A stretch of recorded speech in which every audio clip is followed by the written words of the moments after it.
Prajurit dari kelompok pusat timur Rusia terus aktif menargetkan dan menghancurkan pesawat tak berawak milik Angkatan Bersenjata Ukraina, termasuk drone berat jenis Baba Yaga serta drone pengintai.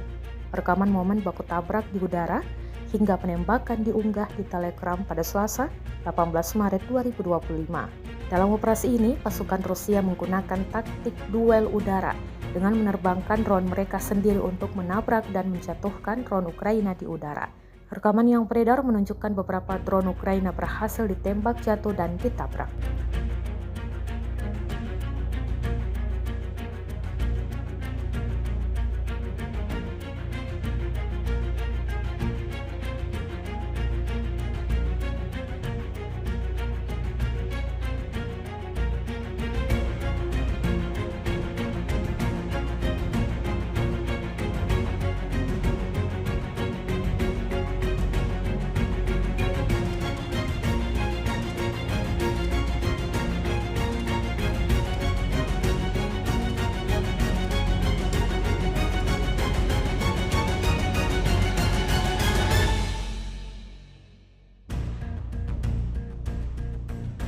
Download Tribun X sekarang, menghadirkan lokal menjadi Indonesia.